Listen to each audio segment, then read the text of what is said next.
So I think maybe it's just start at the beginning to get some context for everybody. I understand that you grew up in Chicago. Can you give us a bit of background, family, born, and when you immigrated to a place? Immigrated? So I grew up in the amazing surf town of Chicago, Illinois.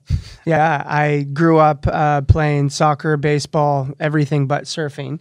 I lived there till I was 12 years old. So true story is living in Chicago, the weather is pretty shocking, right? So wintertime is freezing, snow, etc. Summertime is so hot and humid, you don't even want to go outside. So there's about 90 days a year that you actually physically go outside or on purpose. I used to get, for Christmas, you'd get a bike and you wouldn't ride it till Easter. It's just like, I ain't going outside. But then, my parents, we moved to California. The rest of my family stayed. I'm still a Bears fan. I'm still a Cubs fan till death do we part. But so I've been in California since I was 12. And what did mom and dad do? Do you have brothers, sisters? What was the deal? Dad had a business he was running with actually it was a family business. And then I have a younger brother who's 4 years younger, but twice as tall. So we used to get in fights until he won, and then we stopped fighting as it goes. So he's 5'10" tall. He's a normal sized man.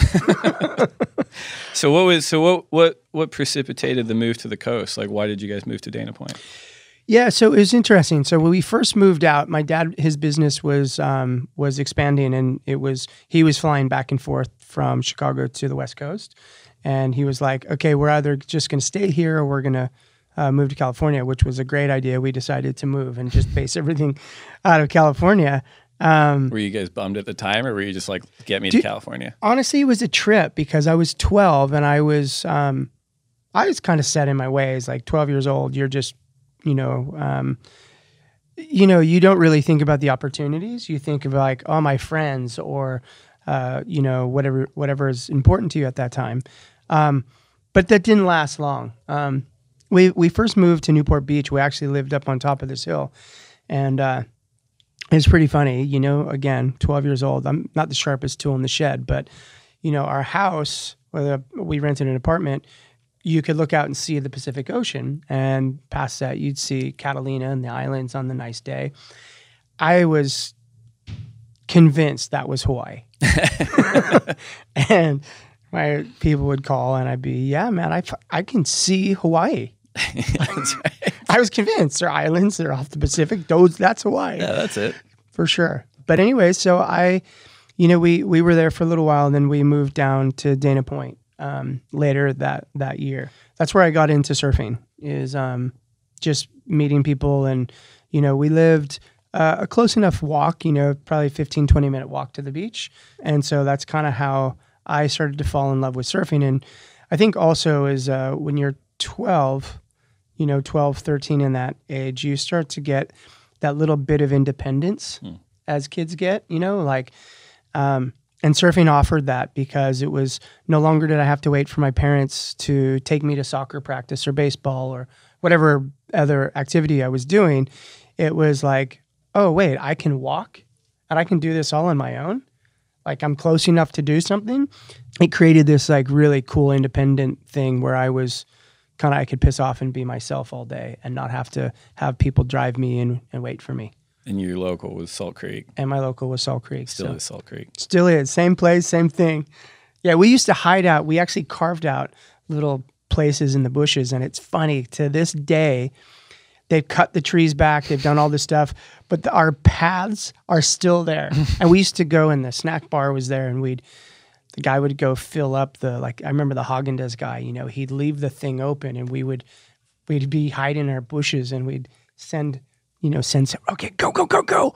And they'd run up and they'd steal a bunch of Haagen-Dazs and they'd throw it back down into the bushes, and we'd hide, and then we'd send another one of us. We were a pretty good unit.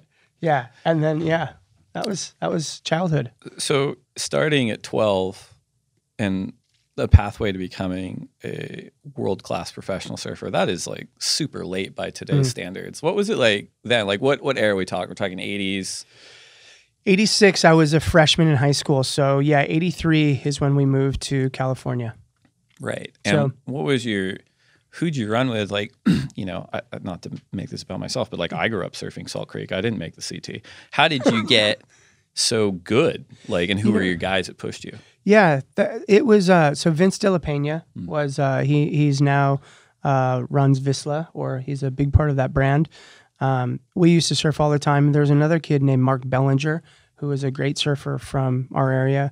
There was a lot of crew, and what we had that was sort of special was, they weren't really like, nobody was what you would say world class, but we were there all day. I mean, we were down there in the dark and we went home in the dark every day.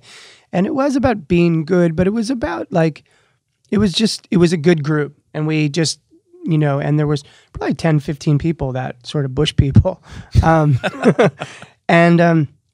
But that sort of changed fast for me, because the other thing that happens living in Southern California is when we were kids, especially that age, the NSSA Nationals, the USA Championships, all those things happen within a driving distance of my house. So, not long after I moved, maybe a year and a half after, I met Kelly Slater.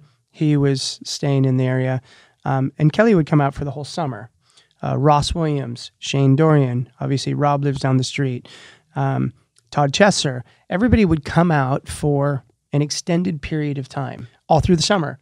And so my house, my parents, it was an open door policy, right? Like 50 boards on the grass. Again, we lived close enough to walk. And at that time, you didn't need somebody to take you somewhere, which is insane. It's like, okay, it's that independence we were talking about, it's freedom. Like, okay, cool, we can crash at Pat's house. It doesn't matter. You might be on the ground, you could be on a couch, but you're going to get fed and you're safe, right? And so that was the beginning of, at least for me, was the beginning. Shane, Ross, Kelly, they knew each other before I had come into the picture, but that was the beginning of kind of jumping into that, and then going from being the bush kid and being there all day to actually doing that, but actually trying to get better and seeing something that was different. So you're the Orange County Connect for the Momentum generation. You could say that. Okay. And so at that time, you're going to Dana Hills High School. You got future no-namers like Rob Machado and Kelly Slater hanging out. Yeah.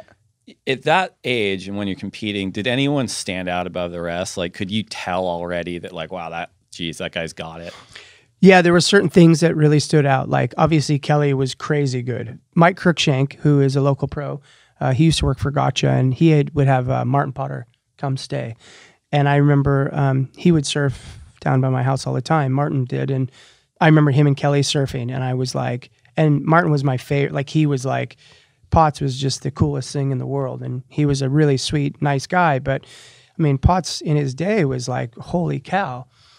And Kelly would surf with him, and Kelly could keep up with him. I don't know if he's better or worse, but he could keep up with him. Right. And Kelly was 15. And I was like, okay, this guy it's radical. I saw a lot. I saw Rob the same. Rob kind of had the same. And then as we started growing up, like Shane was just crazy, and it sort of played out that way. Yeah. Right. But everybody had something that was pretty special, different things that were really stood out. But the obvious one is Kelly was just light years ahead of everyone.